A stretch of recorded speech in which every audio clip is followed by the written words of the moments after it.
శ్రీ గురుభ్యో నమః. శ్రీ మహాగణపతి నమః.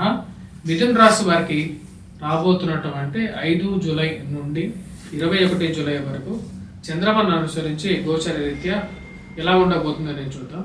మిథున రాశి వారికి వచ్చేటప్పటికి మనం గమనించినట్లయితే జన్మరాశిలోకి రవిగ్రహ సంచారం జరుగుతున్నది. 16వ తారీఖు వరకు రవి ఎప్పుడైతే జన్మరాశిలో సంచారం చేస్తున్నట్లయితే అనుకూలమైనటువంటి ఫలితాలు ఇవ్వదు.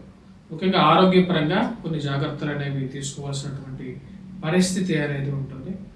అదేవిధంగా జన్మరాశిలో ఉన్నటువంటి రవి ధనస్థానంలోకి మారబోతున్నాడు 16వ తారీఖున.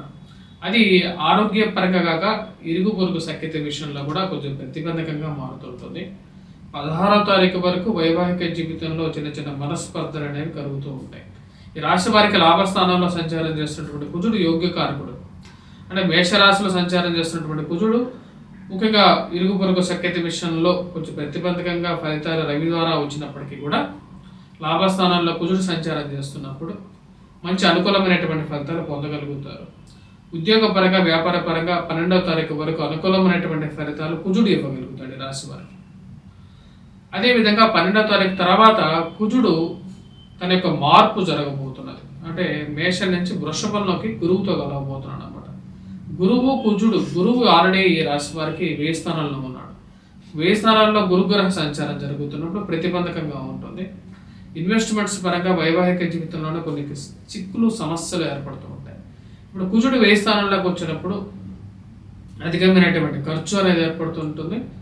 కుజుడికి సప్తమ దృష్టి, అష్టమ దృష్టి అనేది ఉంటుంది. ఇది కొంచెం ప్రతికూలమైనటువంటి ఫలితాలు కూడా ఇస్తుంది. జీవిత భాగస్వామి ఆరోగ్య సంబంధితమైన విషయాల్లో కూడా ఇది కొంచెం ప్రతిబంధకంగా ఉండే విధంగా ఉంటుంది. 12వ తారీఖు తర్వాత నుంచి 45 రోజుల పాటు కుజుడు 1000 స్థానాల్లో సంచారం చేస్తుంటాడు. గురువు కుజుడు యొక్క కలయిక అనేది ఎటువంటి ఫలితాన్ని ఇస్తుంది అని చెప్పి సపరేట్ వీడియో చేయడం జరిగింది. దానిలో మిథున రాశి వారికి కుజుడు గురువు కలిసినప్పుడు ఎటువంటి ఫలితం వస్తుంది అనేది చెప్పడం జరిగింది. మీరు ఆ యొక్క వీడియోని కూడా సెర్చ్ చేసుకొని చూడొచ్చు అన్నమాట. ఈ రాశి వారికి వచ్చినప్పటికీ కొంచెం మిశ్రమమైనటువంటి ఫలితాలు ఇక కుజుడు 1000 స్థానంలోకి వచ్చినప్పుడు ఇవ్వడం జరుగుతుంది. అదేవిధంగా ఈ రాశి వారికి మిగతా పరిస్థితి మనం గమనించినట్లయితే ఇక్కడ శని వచ్చినప్పటికీ రాశి వారికి భాగ్యస్థానాల్లో సంచారం చేస్తున్నాడు. భాగ్యస్థానాల్లో శని సంచారం అనేది ప్రతిబంధకంగా మారుతూ ఉంటుంది గోచర రీత్యా. ఆ విషయాన్ని గమనించాలి. ముఖ్యంగా భర్త యొక్క ఆరోగ్యం అదేవిధంగా కొంచెం ప్రతిబంధకంగా మారే విధంగా ఉంటుంది. రావాల్సినటువంటి అవకాశాలు దగ్గరగా వచ్చి దూరంగా జరగటం అనేది కొంచెం బాధించే విధంగా కూడా ఉంటుంది. రాశి వారికి వచ్చినప్పటికీ చతుర్థంలో కుజుడు, కేతువు, అదేవిధంగా రాజ్యస్థానాల్లో రాహువు రాజ్యస్థానాల్లో రాజకీయ పరంగా కొంచెం అనుకూలతను ఇచ్చినప్పటికీ కూడా అర్ధాష్టమంలో కేతుగ్రహ సంచారం అనేది ప్రతిబంధకం అన్నమాట. ఇది అంత అనుకూలమైనటువంటి ఫలితాలు ఇవ్వట్లేదు. ఈ రాశి వారికి 16వ తారీఖు తర్వాత రవి ధనస్థానంలోకి మారబోతున్నాడు. ధనస్థానంలోకి రవిగ్రహ సంచారం జరిగినప్పుడు దానికన్నా ముందు శుక్రుడు బుధుడు కలిసి 16వ తారీఖు వరకు కూడా ధనస్థానంలోనే సంచారం చేస్తుంది. ఇది అనుకూలమైనటువంటి ఫలితాలు ఇవ్వగలుగుతుంది అనమాట. ముఖ్యంగా ఫైనాన్షియల్ రొటేషన్స్ బాగానే ఉంటుంది. ఇరుగు పొరుగు సఖ్యత విషయంలో కొంచెం అనుకూలతను ఇవ్వగలుగుతుంది అనమాట.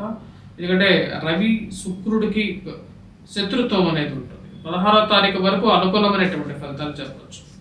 16వ తారీఖు వరకు ఫైనాన్షియల్ రొటేషన్ అనేది కలిసి వస్తుంది. వ్యాపార పరంగా కూడా అనుకూలమైనటువంటి ఫలితాలుగా చెప్పవచ్చు. ఇరుగు పొరుగు సఖ్యత విషయంలో కూడా 16వ తారీఖు వరకు బాగుంటుంది రాశి వారికి. విద్యార్థులకు కూడా 16వ తారీఖు వరకు బాగుంటుంది. 16వ తారీఖు తర్వాత నుంచి అంత సానుకూలమైనటువంటి ఫలితాలు గోచరించట్లేదు.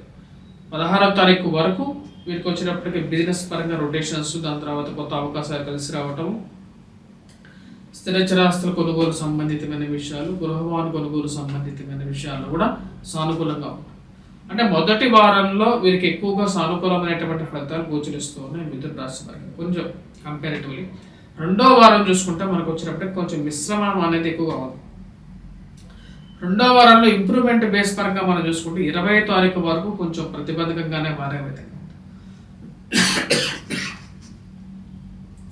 ఎందుకంటే 20వ తారీఖు వరకు ఈ శుక్రుడు బుధుడు మరియు రవి కలిసి ఉంటారు అన్నమాట ధనస్థానాలు.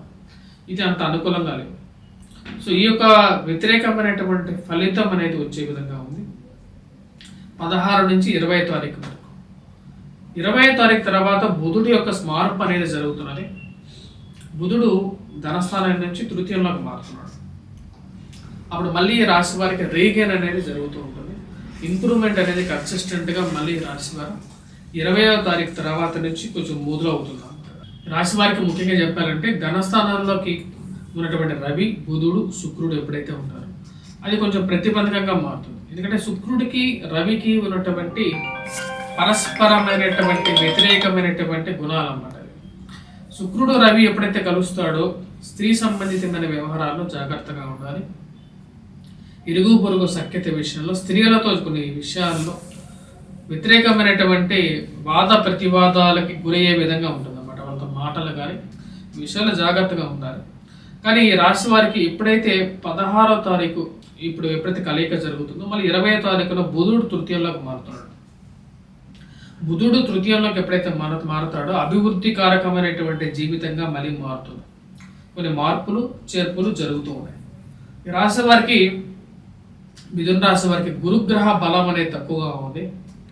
అది కూడా ఈ వారంలో మనం గమనించినట్లయితే వారంలో మొదటి వారం అనేది కొంచెం ఎక్కువగా సానుకూలంగా ఉండే విధంగా గోచరిస్తూ ఉన్నది. రాశి వారికి మనం గమనించినట్లయితే మిగతా విషయాల్లో భాగ్యస్థానంలో ఉన్నటువంటి శని కూడా అంత సానుకూలమైనటువంటి ఫలితాలు ఇవ్వట్లేదు.